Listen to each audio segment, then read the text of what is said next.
सच्चिदानन्दरूपाय विश्वोत्पत्त्यादिहेतवे तापत्रय विनाशाय श्रीकृष्णाय वयं नमः। एक समय की बात है, भगवान कृष्ण से युधिष्ठिर ने पूछा कि हे केशव, ऐसा कोई व्रत बताइए जिस व्रत को करने से गौदान का फल प्राप्त हो सके।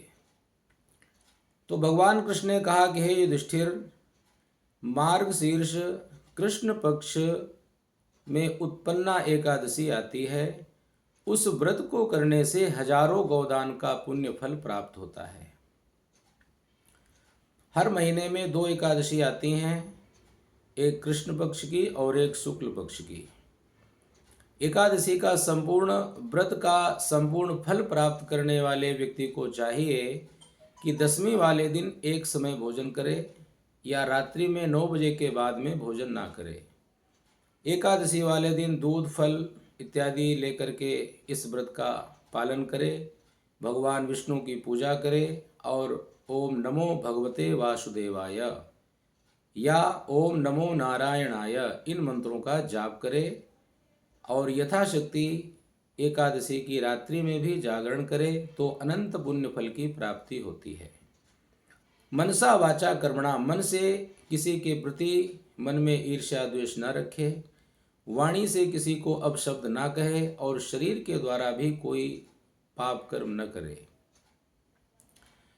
भगवान कृष्ण कहते हैं कि हे युधिष्ठिर, चंद्रावली नाम की एक नगरी थी, उसमें नाड़ी जंघ नाम का एक महाभयंकर राक्षस रहता था। उस राक्षस का जो पुत्र था उसका नाम था मुर। बड़ा ही शक्तिशाली, बड़ा ही तेजस्वी और बलवान था। अपने शक्ति के अहंकार में आकर के उसने देवताओं के स्वर्गलोक पे आक्रमण किया और सभी देवताओं को परास्त करके स्वर्गलोक से बाहर निकाल दिया। सभी देवता लोग अत्यंत व्याकुल होकर के इधर उधर भटकते हुए भगवान शंकर जी के पास गए और उन्होंने कहा कि हे महादेव, आप हमारे कष्टों से हमारी रक्षा कीजिए।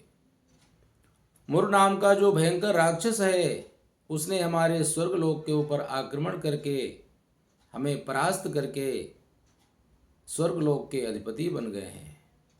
तो भगवान शंकर ने कहा कि हे देवताओं, इस भयंकर राक्षस का जो विनाश है वो भगवान विष्णु ही कर सकते हैं, इसलिए आप सभी लोग भगवान विष्णु की शरण में जाइए। सभी देवता लोग भगवान ब्रह्मा जी को आगे करके क्षीर सागर में, जहाँ पे भगवान विष्णु शयन कर रहे थे, वहाँ पे जाके प्रार्थना किया कि हे प्रभु, हे नारायण, आप इस मुर नाम के राक्षस से हमारी रक्षा कीजिए। तो भगवान विष्णु ने कहा कि हे देवताओं, मैं शीघ्र ही उसका विनाश करूँगा, आप लोग निश्चिंत हो जाइए। भगवान विष्णु ने कहा कि हे देवताओं, अपनी देवसेना को लेकर के चंद्रावली नाम की जो नगरी है उस पर चल के आक्रमण करो और मैं भी चल के उस मुर नाम के राक्षस से युद्ध करूंगा। भगवान की आज्ञा को शिरोधार्य करके देवताओं ने अपनी सेना को तैयार करके उस राक्षस की नगरी पे आक्रमण कर दिया। भयंकर युद्ध हुआ। उसके बाद में कहते हैं कि 1000 वर्षों तक ये भयानक युद्ध चला। भगवान विष्णु ने एक लीला की रचना करने के लिए बद्रिकाश्रम में जाकर के विश्राम करने लगे। तो मुर नाम के राक्षस के एक दूत ने उसको बताया कि हे महाराज, भगवान विष्णु तो बद्रिकाश्रम में हेमा नाम की गुफा में विश्राम कर रहे हैं।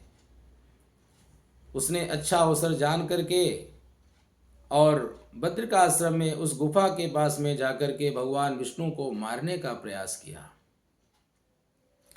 उसी समय भगवान विष्णु के शरीर से एक दिव्य शक्ति प्रकट हुई जो नाना प्रकार के अस्त्र शस्त्रों से सुसज्जित थी, बिजली के समान देदीप्यमान तेजस्विनी थी और उसने उस भयंकर राक्षस को ललकारा और दोनों के बीच में युद्ध हुआ। उसके बाद में उस अत्यंत शक्तिशाली उस देवी ने उस मुर नाम के राक्षस का वध कर दिया। उसके बाद में भगवान विष्णु जब उठे और उन्होंने देखा कि एक अत्यंत दिव्य ज्वाला मालाओं से युक्त नाना प्रकार के अस्त्र शस्त्रों को धारण किए हुए एक सुंदर कन्या हमारे सामने खड़ी है। भगवान विष्णु ने पूछा कि हे देवी, तुम कौन हो? तो उस दिव्य कन्या ने कहा कि हे प्रभु, मैं आपके ही शरीर से उत्पन्न हुई आपकी दिव्य शक्तियों का एक पुंज हूं, और ये जो मुर नाम का राक्षस है ये आपके ऊपर आक्रमण करना चाहता था, इसलिए हे प्रभु मैंने इस राक्षस का विनाश कर दिया। तो भगवान विष्णु ने कहा कि मैं तुम्हारे ऊपर अत्यंत प्रसन्न हूं, इसलिए हे देवी तुम मेरे से कोई वरदान मांगो। तो देवी ने कहा कि हे प्रभु, आप ये बताइए कि मेरा नाम क्या है, और इसके बाद में आज के दिन जो मनुष्य एकादशी का व्रत करें। भगवान विष्णु ने कहा कि आज तुम मेरे शरीर से उत्पन्न हुई हो, इसलिए तुम्हारा नाम उत्पन्ना एकादशी है।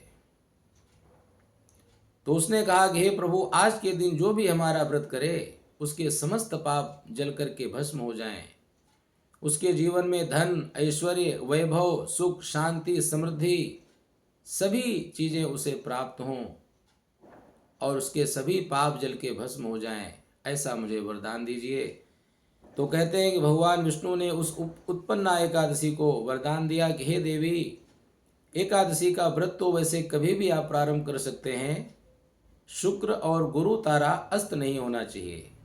चैत्र के महीने में, वैशाख के महीने में, माघ के महीने में इस व्रत को प्रारंभ करना चाहिए, लेकिन सबसे श्रेष्ठ होता है मार्गशीर्ष कृष्ण पक्ष की उत्पन्ना एकादशी को। यदि इस व्रत को प्रारंभ किया जाए तो अनंत गुने फल की प्राप्ति होती है।